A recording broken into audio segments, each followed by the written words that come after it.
All of these reviews, I've been in business for the last 3-4 years. This is the first time this ever happened. We had a very large move. I was moving a 6-bedroom, 5-bathroom home. And it was between him and another large moving company, but I was more partial to him because he reminded me of my son. I wanted to give a small business a chance, and I took him through the house, I took him on the tour, and I asked him if he could handle the job because it was a lot. It was a lot of heavy furniture, and we were crunched for time. He assured me that he can handle the job, he had enough people to do the job, everything would be wrapped, everything would be safe, and he also ended, what really made me choose him is that he said he had insurance, and that if anything happened, he'd be able to produce the insurance document and anything would be taken care of.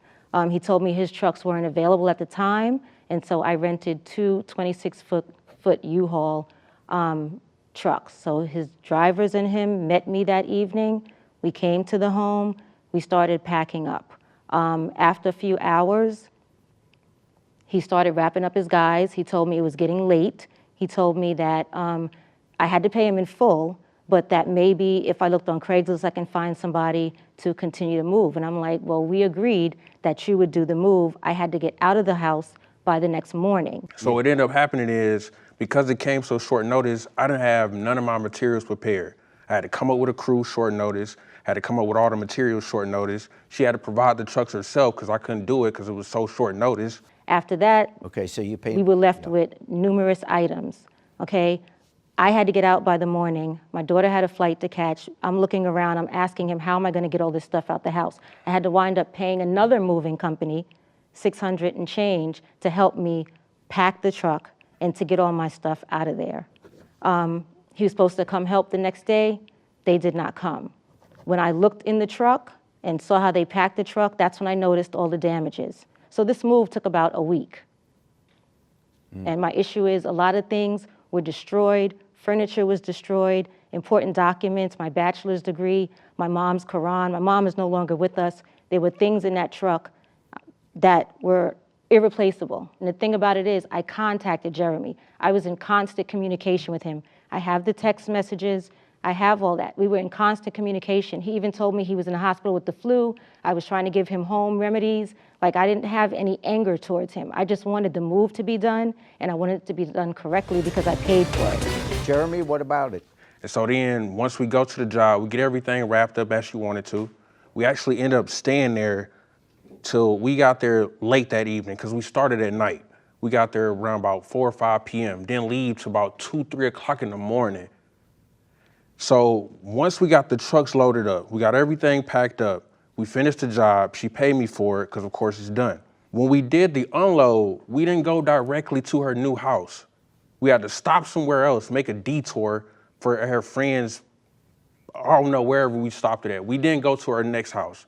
So then what she ended up doing is having some family members or friends, whatever, whoever the other company that she said rearranged the items that was in the truck for her. My people end up coming back the following days, 2-3 days straight, to finish unloading the trucks and putting things in her house. Not only that, I came back personally to oversee to make sure everything went good.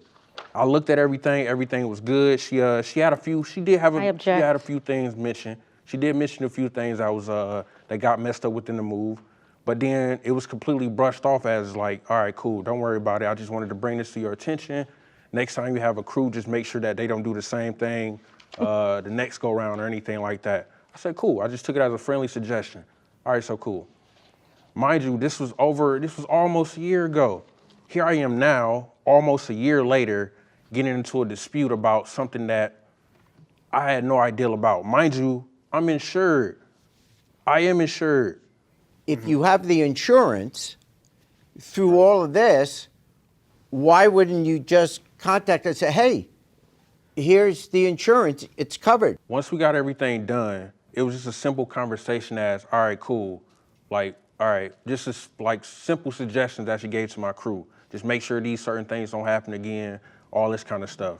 If it was really that serious as she making it seem to be, then it's nothing to do with an insurance claim. I have multiple customers that I do the exact same process with.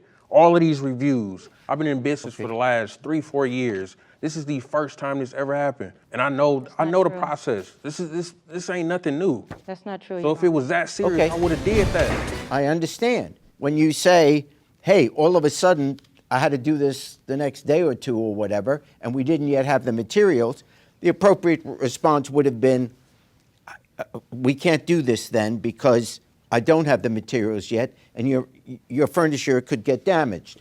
And in fact, the furniture was damaged. The good news is you have insurance. So I'm saying even for your sake, why you're not using this insurance to help take care of this issue. Because she does have a case that when you hire a moving company, they have a right to expect that the furniture will get there undamaged, and if it is damaged, they should be compensated.